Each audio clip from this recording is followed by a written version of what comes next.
Hello everyone, welcome to Rankers Day. This is Amul Ojha and dear students, अभी हम लोग physics में टॉपिक मेनिया सीरीज़ में आज एक बहुत ही इंपॉर्टेंट टॉपिक पर डिस्कशन करने वाले हैं जो कि एसएचएम चैप्टर से लिया गया है।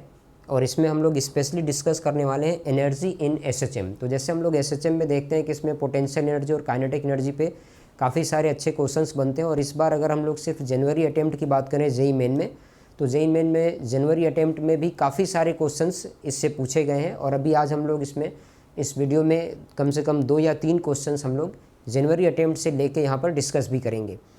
तो चलिए, बहुत कम टाइम में हम लोग एक बार एनर्जी इन एसएचएम को डिस्कस करते हैं, इसको थोड़ा सा एक बार सीखते हैं और उसके बाद हम लोग इसको अप्लाई करेंगे जो भी जेईई मेन में आए हुए क्वेश्चंस हैं इस बार के जेईई मेन 2023 में जनवरी अटेम्प्ट में। तो ज़्यादा टाइम हम लोग वेस्ट नहीं करते हैं, आते हैं अपने टॉपिक पे। तो सबसे पहले हम लोग ये देखें कि एनर्जी इन एसएचएम की जब बात की जाए तो हम लोग कौन कौन सी एनर्जी को इसमें इंक्लूड करते हैं। तो सबसे पहले हम लोग इसमें देखेंगे एसएचएम में जब एनर्जी की बात की जाएगी तो यहाँ पर हम लोग मेनली मैकेनिकल एनर्जी की बात करते हैं। मैकेनिकल एनर्जी में 2 तरह की एनर्जीज़ हैं, काइनेटिक एनर्जी और पोटेंशियल एनर्जी। तो इन दोनों का ही हम लोग यहाँ पर डिस्कशन करने वाले हैं।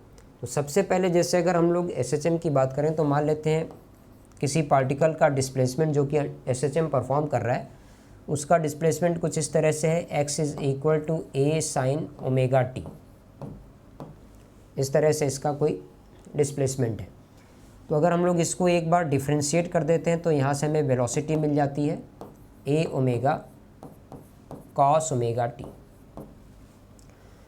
अब यहाँ पे ओमेगा को अगर हम लोग रिलेट करना चाहें तो एक स्प्रिंग मास सिस्टम से इसको रिलेट किया जा सकता है। जैसे सपोज़ करिए कि हमारे पास ऐसा कोई एक सिस्टम है जिसमें एक स्प्रिंग लगा हुआ है, इसका स्प्रिंग कांस्टेंट है k और इसके साथ एक ब्लॉक कनेक्टेड है जिसका मास है m। तो यहाँ पर हम लोग स्प्रिंग के लिए जो एंगुलर फ्रीक्वेंसी कैलकुलेट करते हैं इसकी वैल्यू होती है √k/m। एंगुलर फ्रीक्वेंसी √k/m, ये आप सबको पता होगा। तो यहाँ पर ओमेगा को हम लोग इसी से रिलेट करके चलेंगे। और अगर हम लोग कोई डिस्प्लेसमेंट x लेते हैं तो आप ध्यान दीजिए कि x के करस्पॉन्डिंग हम लोग पोटेंशियल एनर्जी की बात कर सकते हैं। पोटेंशियल एनर्जी को u से डिनोट करेंगे और इसकी वैल्यू होती है ½kx²।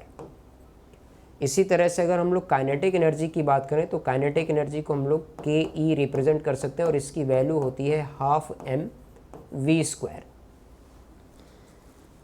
तो इसमें हम लोग ये देख सकते हैं कि भाई पोटेंशियल एनर्जी का x पे डिपेंडेंट है, पोटेंशियल एनर्जी x पे डिपेंडेंट है और यहाँ पर ये जो x है, x इटसेल्फ टाइम पे डिपेंडेंट है।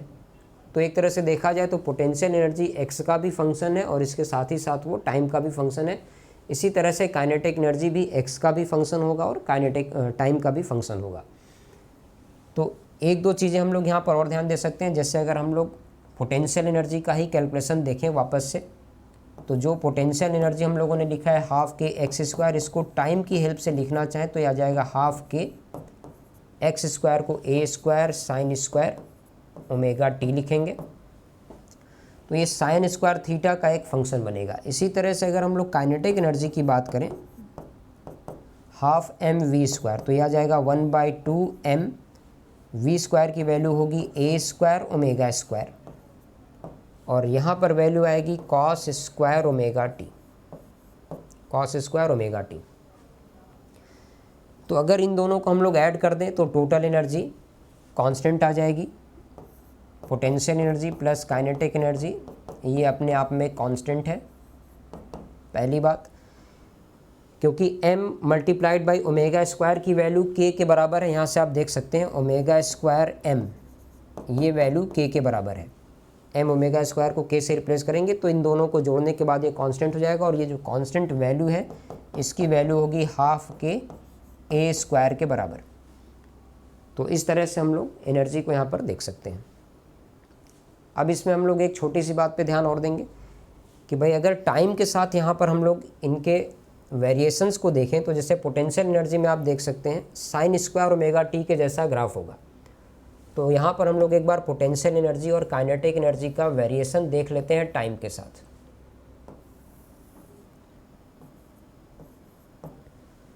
पोटेंशियल एनर्जी के लिए जैसे ये साइन स्क्वायर का ग्राफ है, यहाँ पर देख सकते हैं साइन स्क्वायर का ग्राफ है।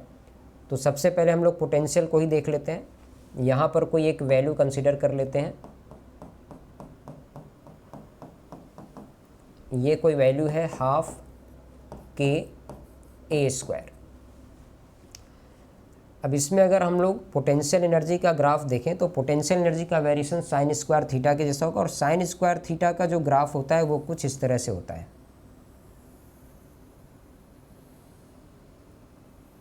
ये ऐसा ग्राफ आएगा साइन स्क्वायर थीटा का। तो ये जो ग्राफ अभी हम लोगों ने ड्रॉ किया है ये है पोटेंशियल एनर्जी का ग्राफ। इसमें ही अगर हम लोग काइनेटिक एनर्जी का ग्राफ ड्रॉ करना चाहें, काइनेटिक एनर्जी का, तो काइनेटिक एनर्जी के लिए अगर हम लोग इसमें ग्राफ ड्रॉ करते हैं तो काइनेटिक एनर्जी का ग्राफ आप देखेंगे कि कॉस स्क्वायर थीटा से स्टार्ट होगा। तो काइनेटिक एनर्जी का जो ग्राफ बनेगा वो थोड़ा इस तरह से आएगा।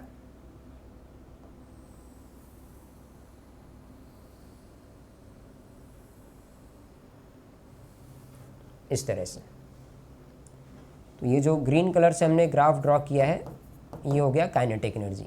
और इन दोनों का सम कभी भी कैलकुलेट किया जाए, इन दोनों का सम आप कभी भी कैलकुलेट करेंगे तो ये वाली जो लाइन है ये वाली लाइन है टोटल एनर्जी की या टोटल मैकेनिकल एनर्जी की, इस तरह से। अब इस पे कई सारे क्वेश्चंस बनते हैं। पोटेंशियल एनर्जी और काइनेटिक एनर्जी को हम लोग एक्स के रिस्पेक्ट में भी देख सकते हैं। ये तो हमने टाइम के रिस्पेक्ट में देखा है एनर्जी को यहाँ पर हम लोगों ने टाइम के रिस्पेक्ट में देखा है। पोजीशन के रिस्पेक्ट में देखना हो तो पोजीशन के रिस्पेक्ट में यहाँ पर क्या था भाई, पोटेंशियल एनर्जी को हम लोग लिख रहे हैं हाफ के एक्स स्क्वायर, जबकि काइनेटिक एनर्जी को हम लोग यहाँ पर लिख रहे हैं 1/2 mv स्क्वायर। वी स्क्वायर का एक्स स्क्वायर के साथ एक रिलेशन है, तो इसको ऐसे भी लिख सकते हैं हाफ m वी स्क्वायर की वैल्यू होती है omega square multiplied by A square minus x square. तो अगर पोजीशन की करस्पॉन्डिंग देखें तो ये दोनों ग्राफ पैराबोलिक हैं, ये अपवर्ड पैराबोला होगा, ये डाउनवर्ड पैराबोला होगा। तो एक बार हम लोग पोजीशन के करस्पॉन्डिंग भी इन दोनों का वेरिएशन देख लेते हैं। पोटेंशियल एनर्जी एनर्जी लिख लेते हैं यहाँ पर,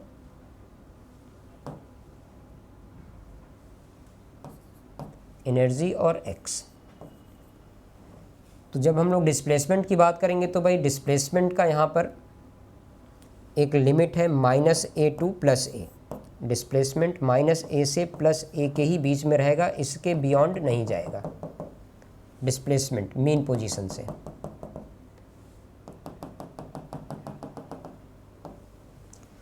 तो अगर हम लोग पोटेंशियल एनर्जी की बात करें तो पोटेंशियल एनर्जी का ग्राफ हम लोग ऐसे देख सकते हैं, ये एक पैराबोलिक ग्राफ होगा कुछ इस तरह से, हाफ के एक्स स्क्वायर।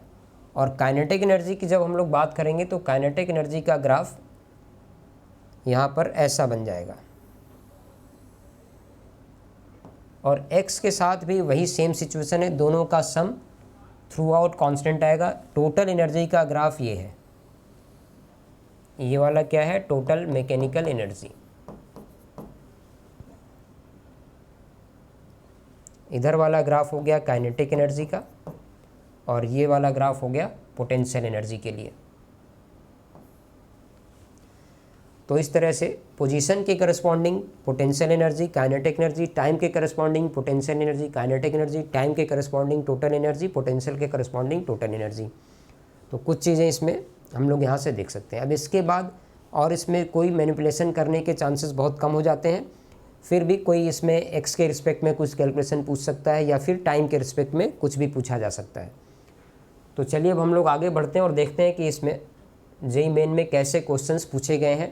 25 जनवरी 2023 शिफ्ट 1 में ये क्वेश्चन पूछा गया है, the general displacement of a simple harmonic motion या simple harmonic oscillator is x = a sin omega t। जैसा इक्वेशन हमने लिया था एग्जैक्टली वैसा ही है। Let capital T be its time period, the slope of its potential energy u versus time curve will be maximum when t is equal to capital T by beta, the value of beta is. तो इस problem में आप देख सकते हैं इसमें क्या पूछा गया है, slope of potential energy versus time graph, potential energy का टाइम के साथ ग्राफ। तो इस प्रॉब्लम को हम लोग यहाँ पर सॉल्व करके देख लेते हैं। अगर हम लोग इसका सोल्यूशन देखना चाहें तो सबसे पहले x की वैल्यू हमें पता है a साइन ओमेगा टी लिखनी है, x की value a sine omega T. Potential energy को लिखना है half k x square that is equal to 1/2 k a square sine square omega T. ये हो गया पोटेंशियल एनर्जी किसके साथ, टाइम के साथ। अब प्रॉब्लम में पूछा गया है पोटेंशियल एनर्जी और टाइम के बीच में जो ग्राफ है उसके स्लोप की बात की गई है। तो यहाँ पर हम लोगों को क्या चाहिए, स्लोप चाहिए, slope of u versus t। तो स्लोप हम लोग कैसे लिखेंगे, du/dt, du/dt। तो du/dt आप यहाँ कैलकुलेट कर सकते हैं 1/2 के ए स्क्वायर, ये अपने आप में कांस्टेंट है। साइन स्क्वायर ओमेगा टी का डिफ्रेंशिएशन क्या आएगा, 2 times of sine omega T, 2 times of sine omega T cos omega T multiplied by omega, ये वैल्यू आएगी 2 sign omega T cos omega T multiplied by omega. तो इसको हम लोग ऐसा देख सकते हैं 1/2 के ए स्क्वायर, ओमेगा को यहाँ लिख देते हैं, और ये 2 sign omega T cos omega T को लिखा जा सकता है साइन 2 ओमेगा टी, ऐसा हम लोग लिख सकते हैं। अब ये हो गया स्लोप आपके लिए du/dt, ये है अपने पास स्लोप। और प्रॉब्लम में क्या पूछा गया है कि ये स्लोप मैक्सिमम कब होगा, है ना। तो इस स्लोप के मैक्सिमम होने का मतलब क्या है कि साइन थीटा की वैल्यू मैक्सिमाइज हो जाए, साइन 2 ओमेगा टी की वैल्यू क्या हो जाए 1 के बराबर। और ये 1 के बराबर कब होगा, जब 2 ओमेगा टी की वैल्यू क्या हो जाए, 2 ओमेगा टी की वैल्यू हो जानी चाहिए π/2।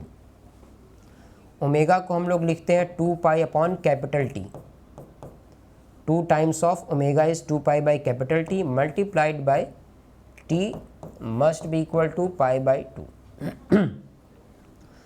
तो यहाँ से t की वैल्यू हम लोग देख सकते हैं, स्मॉल t की वैल्यू आ जाएगी कैपिटल T/8। स्मॉल t की वैल्यू क्या आएगी, कैपिटल T/8। तो जो प्रॉब्लम में दिया गया है इसको हमें t/बीटा से कंपेयर करना है, तो बीटा की वैल्यू हमें कितनी बतानी होगी, 8 के बराबर। तो ये कोई मुश्किल प्रॉब्लम नहीं था, अगर हमारा बेसिक्स क्लियर है तो हम लोग ऐसे प्रॉब्लम्स को आसानी से सॉल्व कर सकते हैं, और ये बहुत ज़्यादा टाइम भी नहीं लेगा। नेक्स्ट क्वेश्चन पे आते हैं। यहाँ पर देखिए क्या दिया, the maximum potential energy of a block executing SHM is 25 joule. Maximum potential energy की बात की गई है, ध्यान रखिएगा। A is the amplitude of oscillation at a/2 the kinetic energy of the block is. तो ये तो बहुत ही आसान सा सवाल हो गया। मैक्सिमम पोटेंशियल एनर्जी अगर हम लोग इसमें सॉल्व करें, maximum potential energy you max दिया हुआ है 25, और इसका मतलब क्या होगा, ये है हाफ के ए स्क्वायर के बराबर। अब दूसरी बात इसमें ये बोली गई है कि जब पोटेंशियल एनर्जी मैक्सिमम होगी, ध्यान दीजिएगा, पोटेंशियल एनर्जी जब मैक्सिमम होगी तो वहाँ पर काइनेटिक एनर्जी क्या होगी, 0। इसका मतलब जो टोटल मैकेनिकल एनर्जी है अपने पास, टोटल मैकेनिकल एनर्जी वो 25 जूल ही है, ये ध्यान रखिए, जो कि सम ऑफ पोटेंशियल और काइनेटिक एनर्जी के बराबर होना चाहिए।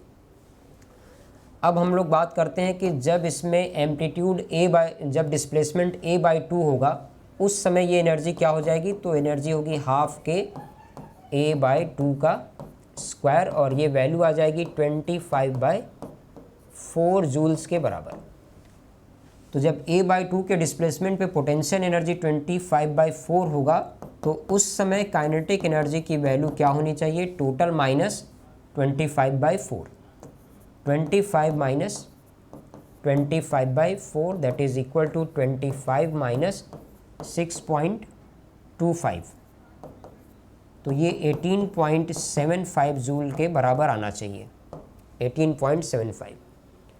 तो एक बार हम लोग देख लेते हैं कोई ऑप्शन है कि 18.75, ये थर्ड ऑप्शन इसमें दिया हुआ है, और ये 31 जनवरी 2023 में शिफ्ट 1 में पूछा गया क्वेश्चन है। थोड़ा सा और आगे बढ़ते हैं, एक क्वेश्चन और डिस्कस करते हैं। 1 फेब को 2023 में ही सेशन मॉर्निंग शिफ्ट में ही पूछा गया है ये प्रॉब्लम, और इसमें देखें क्या दिया है। The amplitude of a particle executing SHM is 3 centimetre. Amplitude यहाँ पर दे दिया गया है 3 सेंटीमीटर, ध्यान रखिए। Amplitude of a particle executing SHM is 3 cm. The displacement at which its kinetic energy will be 25% more than the potential energy. क्या बताना है? The displacement at which its kinetic energy will be 25% more than the potential energy. Potential energy से 25% ज़्यादा होनी चाहिए kinetic energy, तो वो displacement हमें बताना है। तो अब इसको भी हम लोग एक बार देख लेते हैं सॉल्व करके। एम्पलीट्यूड पहले से ही दिया हुआ है 3 सेंटीमीटर। पोटेंशियल एनर्जी और काइनेटिक एनर्जी की बात की गई है, और दोनों में क्या रिलेशन है? The displacement eight which the kinetic energy will be 25% more than the potential energy. Potential energy से 25% ज़्यादा होनी चाहिए काइनेटिक एनर्जी। काइनेटिक एनर्जी को 25% पोटेंशियल से ज़्यादा लिखने का मतलब क्या होगा?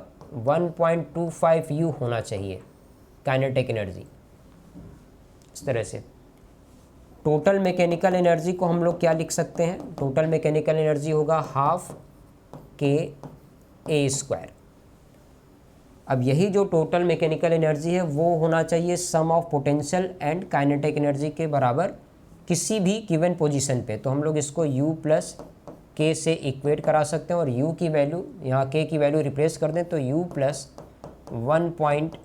1.25 U ऐसा लिख सकते हैं। तो ये वैल्यू हो गई 2.25 U। यहाँ से U की वैल्यू हम लोग लिख सकते हैं ½ KA² डिवाइडेड बाई 2.25 ऐसा लिख सकते हैं। और ये सेम वैल्यू ऐसे भी लिखी जा सकती है ½ K के साथ A डिवाइडेड बाई 1.5 का स्क्वायर, ऐसा भी इसको हम लोग लिख सकते हैं। और इस पोटेंशियल एनर्जी को अगर हम लोग ½ KX² से कंपेयर करा दें तो x की वैल्यू यहाँ देख सकते हैं कितनी आ जाएगी। x की वैल्यू है A/1.5, A/1.5 that is 2A/3। A की वैल्यू गिवन है इसमें 3 सेंटीमीटर, तो A की वैल्यू रिप्लेस करते ही x की वैल्यू हमें मिल जाएगी 2 सेंटीमीटर्स के बराबर। तो ये ओवरऑल कई सारे क्वेश्चंस थे जो हम लोगों ने यहाँ पर डिस्कस किए। तो आज के टॉपिक मेनिया में इतना ही, और इसमें काफ़ी कुछ इंटरेस्टिंग था, है ना, और बहुत छोटे छोटे कंसेप्ट से मिलके देखिए कितने सारे क्वेश्चंस यहाँ पर पूछे गए हैं। तो SHM में ये एक बहुत ही इम्पॉर्टेंट पार्ट होने वाला है, एनर्जी इन SHM। और हम लोग यही उम्मीद करते हैं कि भाई अगला जो अपना JEE मेन का अटेम्प्ट है अप्रैल में, उसमें भी इस तरह के क्वेश्चंस पूछे जाने चाहिए। तो चलिए आज के लिए इतना ही, मिलते हैं फिर इसी तरह की और वीडियो के साथ। तब तक के लिए bye bye everyone, take care, good night.